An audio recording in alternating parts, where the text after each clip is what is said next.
Hello everyone. Before starting inheritance of one gene, you all should know about few basic concepts, and few general concepts are about general concepts are about genes, alleles, locus, heterozygous, homozygous,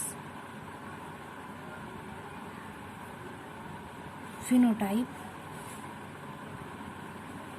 and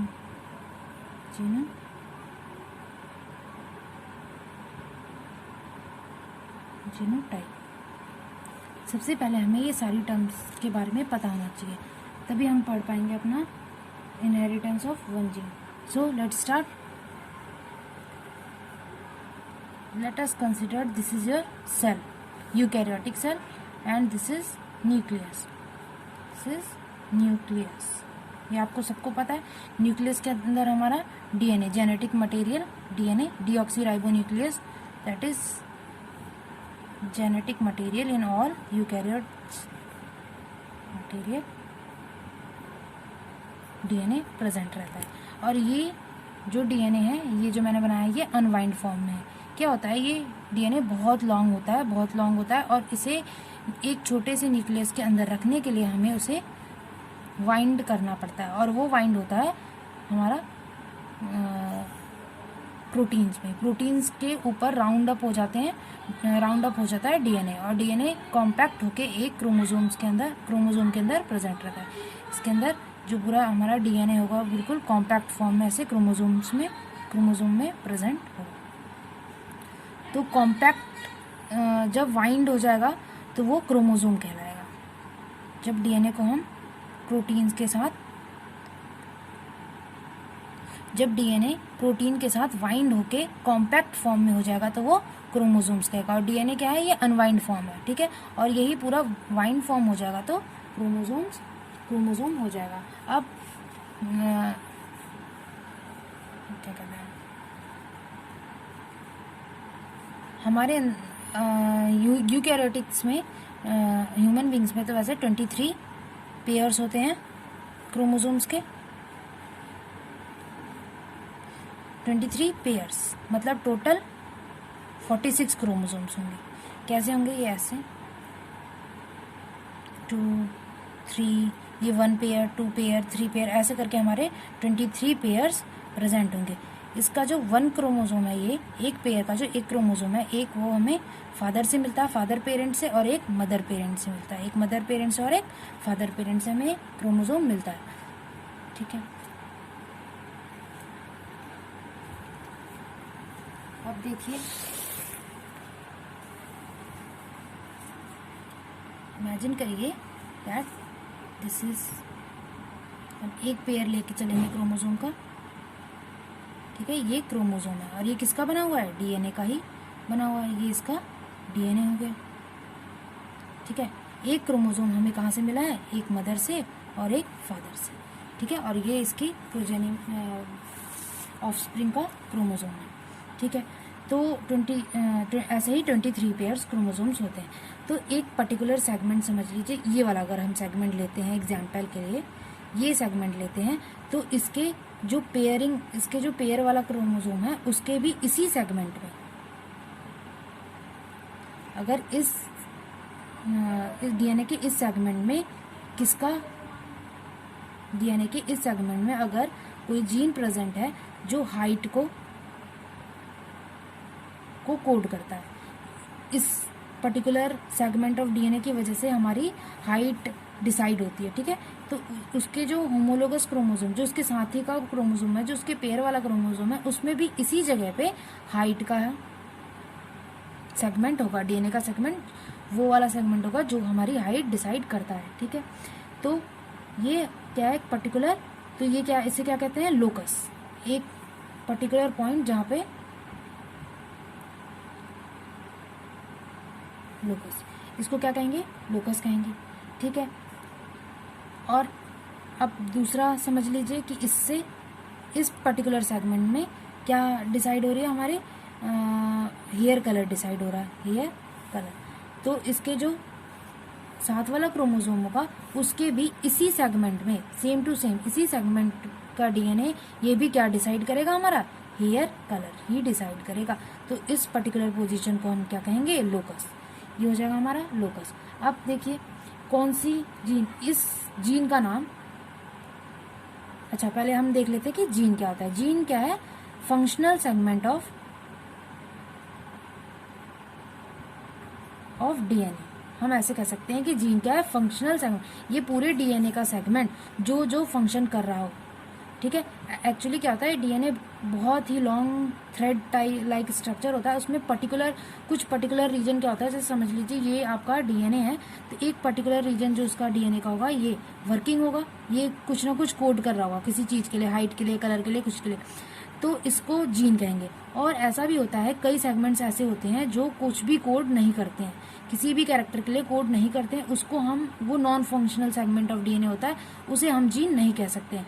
तो सिर्फ functional segment of DNA को ही gene कहते हैं। जैसे ये हमारा और ये है, ये हाइट को कोड कर रहा है, ये हेयर कलर को कोड कर रहा है, तो ये जो सेगमेंट है वो आपका क्या हो जाएगा, डीएनए का जीन हो जाएगा, ठीक है। तो अब जीन है। अब इस पर्टिकुलर सेगमेंट का हम एक नाम रख देते हैं, समझ लीजिए टी। अब ये क्या कहते हैं, हाइट के लिए तो ये टॉल ट्रेट शो कर रहा है, इसकी वजह से हमारी हाइट टॉल हो गई है इस पर्टिकुलर सेगमेंट की वजह से, तो हमने इसका नाम रख दिया T. This is also called T. ये हमें मदर से मिला है, फादर। इस केस में क्या है कि मदर भी टॉल थी और फादर भी टॉल थी, तो दोनों से जो हमें क्रोमोसोम्स मिले और जो हमें पर्टिकुलर सेगमेंट डीएनए का मिला है वो हमें क्या करेगा, टॉलनेस ही प्रोवाइड करेगा, हमें यही ट्रेट प्रोवाइड करेगा, हमें यही ट्रेट मिला कि हम टॉल हो गए, ठीक है, ये टॉल हो गए। अगर अब दूसरा एग्जाम्पल लेते हैं हम, तो ये क्या है, जो टी हमने इसके नाम रखे, ये टी और टी, इसे क्या कहेंगे, एलील कहेंगे, allele. So what is allele, allele क्या है, सेम लोकस में, सेम ही लोकस में प्रेजेंट है, एक पर्टिकुलर ही लोकस में, सेम लोकस में मिलने वाले सेम कैरेक्टर को कोड करने वाले जीन को एलील कहते हैं।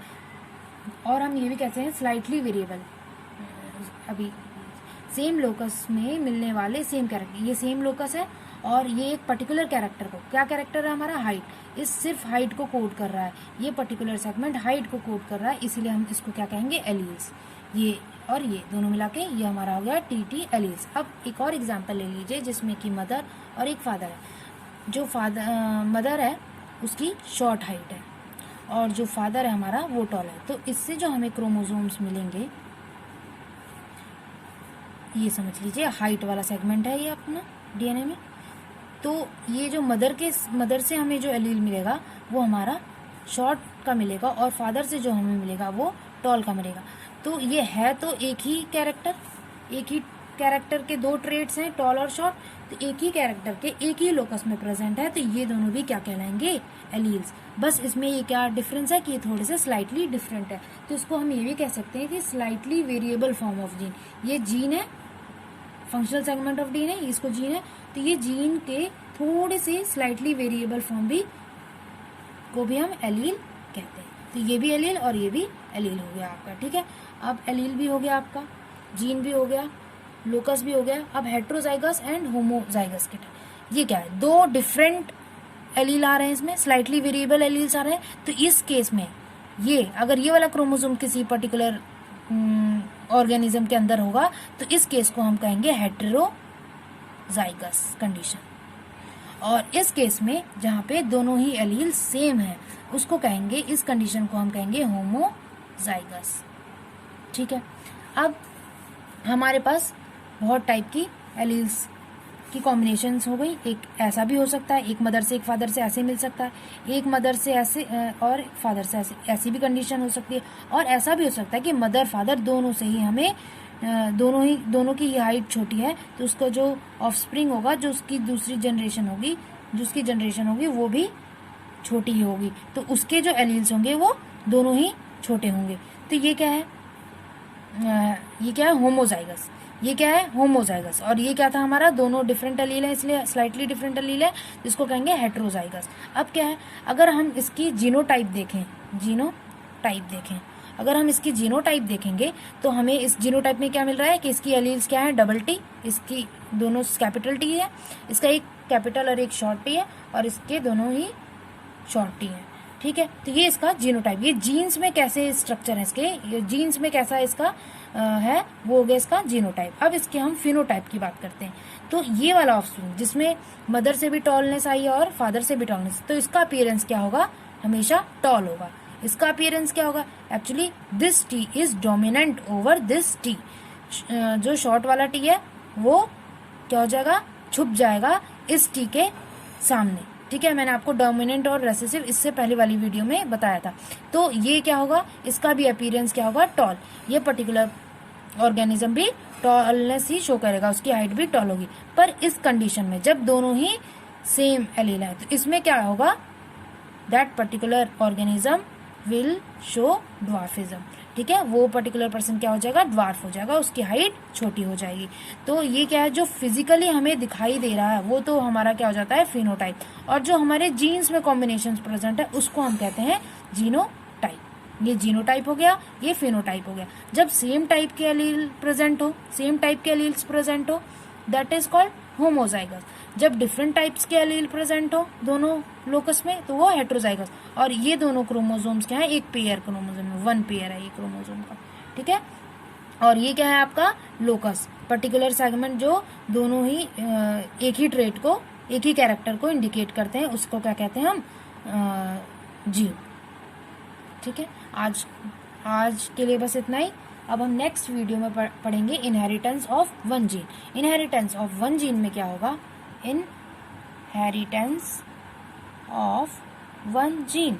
अब मेंडल को जब मेंडल पी प्लांट की फील्ड में गया होगा तो उसने देखा, उसने आपको 7 कॉन्ट्रास्टिंग कैरेक्टर्स के बारे में पता है, उसने 7 कैरेक्टर्स देखे, उसने हाइट देखी, उसने पॉट का कलर देखा, फ्लावर का कलर देखा, और भी उसने ऐसे करके 7 कैरेक्टर्स देखे। पर 7 के 7 कैरेक्टर्स एक साथ पढ़ना बहुत ही डिफिकल्ट था, तो उसने एक पर्टिकुलर एक जीन को चूज किया पढ़ने के लिए कि उस एक पर्टिकुलर एक जीन क्या था, किसका था, हाइट का था।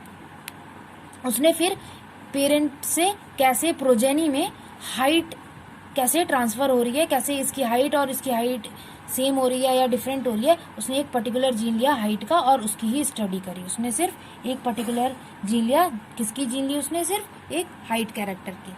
अब हम ये inheritance of one gene next video में पढ़ेंगे। आज के लिए इतना ही, थैंक यू।